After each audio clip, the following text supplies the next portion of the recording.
Class 11 विषय Hindi online teaching के अंतर्गत मैं आप सभी के समक्ष आज एक नए चैप्टर के साथ उपस्थित हूँ। हमारा आज का टॉपिक है पत्र लेखन। आपके एग्जाम में सेक्शन बी यानी खंड ख में रचनात्मक लेखन के अंतर्गत पत्र लेखन आता है और ये 5 मार्क्स का एग्जाम में होता है।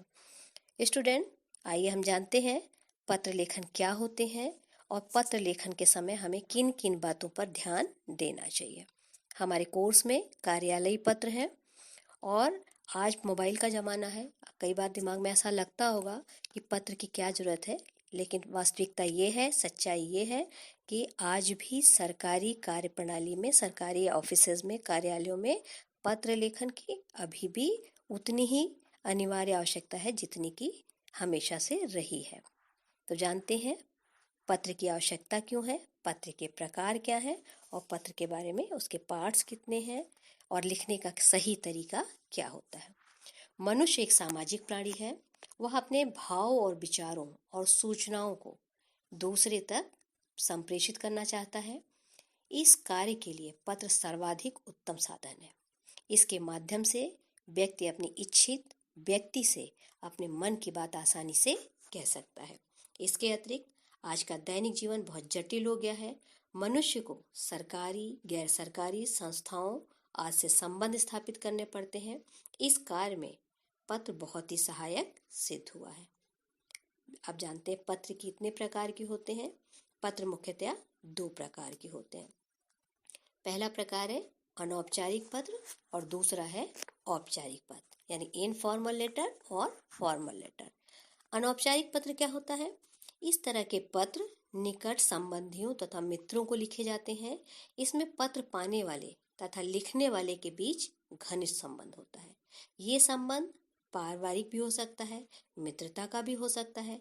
ऐसे पत्रों को हम व्यक्तिगत पत्र कहते हैं। इन पत्रों की विषय वस्तु निजी और घरेलू होती है। इनका स्वरूप संबंधों के आधार पर निर्धारित होता है। इन पत्रों की भाषा शैली में कोई औपचारिकता नहीं होती तथा इनमें आत्मीयता का भाव व्यक्त होता है। दूसरा है औपचारिक पत्र यानी फॉर्मल लेटर। इस तरह के पत्रों में एक निश्चित शैली का प्रयोग किया जाता है। सरकारी गैर सरकारी संदर्भों में औपचारिक स्तर पर भेजे जाने वाले पत्रों को औपचारिक पत्र कहा जाता है। इनमें व्यावसायिक, कार्यालयी और सामान्य जीवन व्यवहार के संदर्भ में लिखे जाने वाले पत्रों को शामिल किया जाता है। ये भी 2 प्रकार के होते हैं। एक होता है सरकारी, अर्ध सरकारी और व्यावसायिक संदर्भों में लिखे जाने वाले पत्र। दूसरा होता है सामान्य जीवन व्यवहार तथा अन्य विशिष्ट संदर्भों में लिखे जाने वाले पत्र। जो हमने पहला प्रकार आपको बताया, सरकारी, अर्ध सरकारी, व्यावसायिक संदर्भों में, तो इसकी विषय वस्तु प्रशासन, कार्यालय, कारोबार से संबंधित होती है। इसकी भाषा शैली का स्वरूप निश्चित होता है। इसका प्रारूप भी प्रायः निश्चित होता है। सरकारी कार्यालयों, बैंक, व्यावसायिक संस्थाओं द्वारा इसका प्रयोग किया जाता है।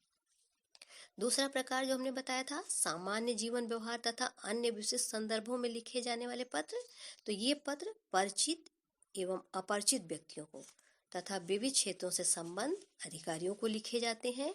इनका विषय वस्तु आम जीवन से संबद्ध होता है। इनका प्रारूप स्थिति व संदर्भ के अनुसार परिवर्तन हो सकता है। इसके अंतर्गत ये शुभकामना पत्र हो सकते हैं, बधाई पत्र हो सकते हैं, निमंत्रण पत्र हो सकते हैं, शोक संवेदना पत्र हो सकते हैं, शिकायती पत्र हो सकते हैं या समस्या मूलक पत्र जो संपादक के नाम पर लिखते हैं। पत्र के अंग कौन कौन से होते हैं इसके बारे में हम जानते हैं। पत्र का वर्ग कोई भी हो, उसके 4 अंग होते हैं। पहला होता है उसका पता और दिनांक। दूसरा है संबोधन व अभिवादन शब्दावली। तीसरा है पत्र की सामग्री या कलेवर और चौथा है पत्र की समाप्ति या उसका समापन। अब जानते हैं हम इसके फर्स्ट पार्ट के बारे में, पता व दिनांक। अनौपचारिक पत्र के बाईं ओर ऊपर कोने में पत्र लेखक अपना पता लिखता है और उसके नीचे तिथि लिख दी जाती है, जबकि औपचारिक पत्र में प्रेषक के विभाग का नाम, पता व दिनांक दी जाती है। इसके बाद बाईं ओर प्राप्तकर्ता का नाम, पद, विभाग आदि दिया जाता है। अब सेकेंड पार्ट, संबोधन तथा अभिवादन। अनौपचारिक स्थिति में पत्र जिसे लिखते हैं उसे संबोधित करते हैं, जैसे आदरणीय पिताजी, आदरणीय दादाजी, पूजनीय माताजी, प्यारे भैया, प्रेम मित्र आदि। इसके बाद सम्मान सूचक शब्दों को हम लिखते हैं, जैसे प्रणाम, सादर प्रणाम, आशीर्वाद, चरण स्पर्श इत्यादि। अभिवादन लिखने के बाद पूर्ण विराम अवश्य लिखना चाहिए, जैसे पूज्य पिताजी, कॉमा लगाएंगे, प्रणाम, पूर्ण विराम।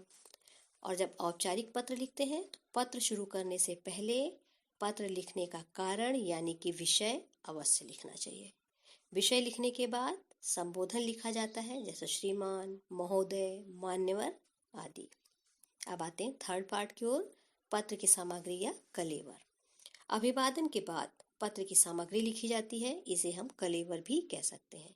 इसमें हम अपनी बात कहते हैं। कलेवर के संबंध में निम्नलिखित सावधानियों को ध्यान में रखना चाहिए, जैसे भाषा सरल होनी चाहिए, जो विषय वस्तु है उसका भाषा सरल हो, वाक्य छोटे छोटे हों, लेखक का अर्थ स्पष्ट होना चाहिए, जो विषय वस्तु हो बहुत विस्तृत नहीं होनी चाहिए।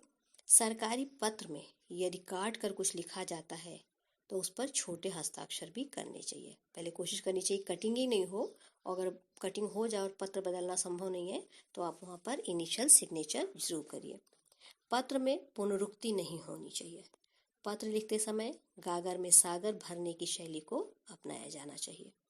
अब आते हैं लास्ट अंक की ओर, लास्ट पार्ट की ओर, पत्र की समाप्ति या समापन भाग।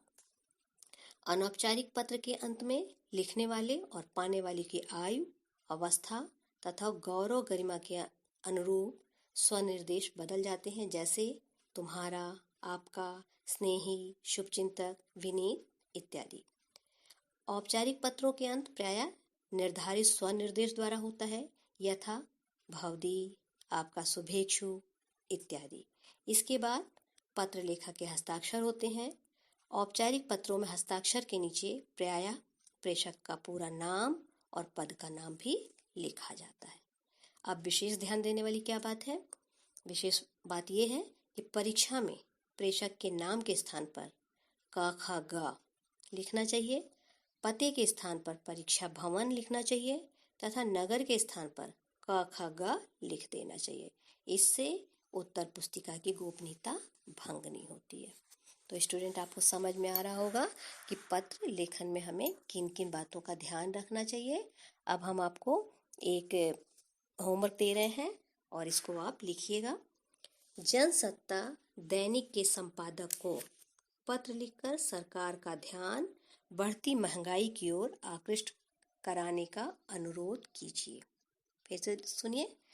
जनसत्ता दैनिक के संपादक को पत्र लिखकर सरकार का ध्यान बढ़ती महंगाई की ओर आकृष्ट कराने का अनुरोध कीजिए। तो आप ये पत्र लिखिएगा और इसके साथ ही हमारा आज का ये क्लास समाप्त होता है। नेक्स्ट क्लास में एक नए चैप्टर के साथ फिर उपस्थित होंगे।